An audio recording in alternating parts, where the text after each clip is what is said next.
મિત્રો, તમને બધાને અમારા જય શ્રી કૃષ્ણ. તમારા બધાનું અમારી ચેનલ વ્રત કથા પંચાંગમાં અમે હાર્દિક સ્વાગત કરીએ છીએ.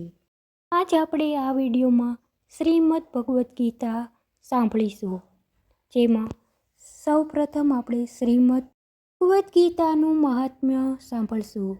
બોલો શ્રી ગણેશાય નમઃ.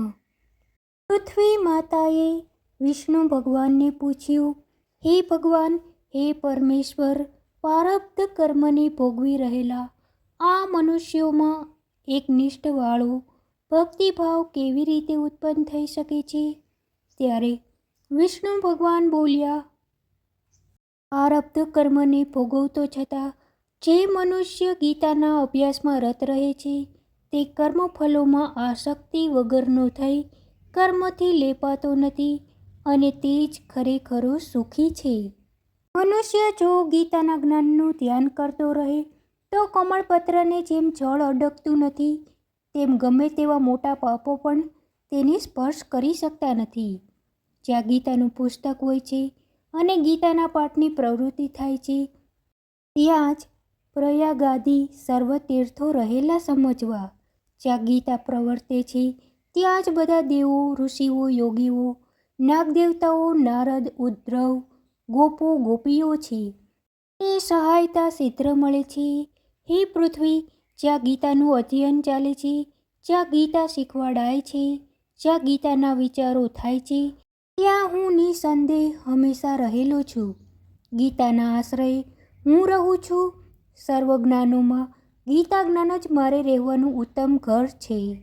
ગીતાના જ્ઞાનનો આશ્રય કરીને જ હું સૂક્ષ્મ, સ્થૂળ અને કારણરૂપ ત્રણ પ્રકારના સંસારનું પાલન કરું છું. ગીતા એ મારી સર્વશ્રેષ્ઠ અને બ્રહ્મરૂપિણી વિદ્યા છે. અવિનાશી, અર્ધમાત્રારૂપ છે, નિત્ય છે, વર્ણવી ન શકાય તેવા પદોવાળી છે, તેમાં સંશય નથી. આ ગીતા ચિદાનંદ શ્રીકૃષ્ણે પોતાના મુખથી અર્જુનને કહેલી છે. ત્રણેય વેદોનો અને તત્વજ્ઞાનનો અર્થ ગીતામાં રહેલો હોવાથી તે મનુષ્યને સાચો આનંદ આપનાર છે. એ મનુષ્ય સ્થિર ચિત્તે ગીતાના 18 અધ્યાયનું સદા મનન કર્યા કરે છે, તેને સાચું જ્ઞાન થાય છે. તેથી તે પરમ પદને પામે છે. પૂરો પાઠ ન થઈ શકે તો અડધો પાઠ કરવાથી પણ ગોદાનનું ફળ પ્રાપ્ત થાય છે, તેમાં સંશય નથી. ત્રીજા ભાગનો પાઠ કરનાર ગંગા સ્નાનનું અને છઠ્ઠા ભાગનો પાઠ કરનાર સોમયાગનું ફળ પામે છે. ભક્તિપૂર્વક રોજ એક અધ્યાયનો પાઠ કરવાથી પણ રુદ્રલોકને પામીને ત્યાં લાંબા કાળ સુધી રુદ્રનું ગણ થઈને વાસ કરે છે. હે પૃથ્વી, જે મનુષ્ય એક અધ્યાય, એક શ્લોક, એક ચરણનો પણ પાઠ કરે છે તે મન્વંતર સુધી મનુષ્ય દેહને પામે છે. એ મનુષ્ય ગીતાના 10 શ્લોક અથવા 5, 7, 2, 3, 1 કે અડધા શ્લોકનો પણ પાઠ કરે છે તે 10,000 વર્ષ સુધી ચંદ્રના લોકને પામે છે. ગીતાના પાઠ સંયુક્ત મરનારો પાછો મનુષ્યપણું પામે છે અને એ મનુષ્ય જન્મમાં ગીતાના જ્ઞાનનો અભ્યાસ કરીને ઉત્તમ મુક્તિને પ્રાપ્ત કરે છે.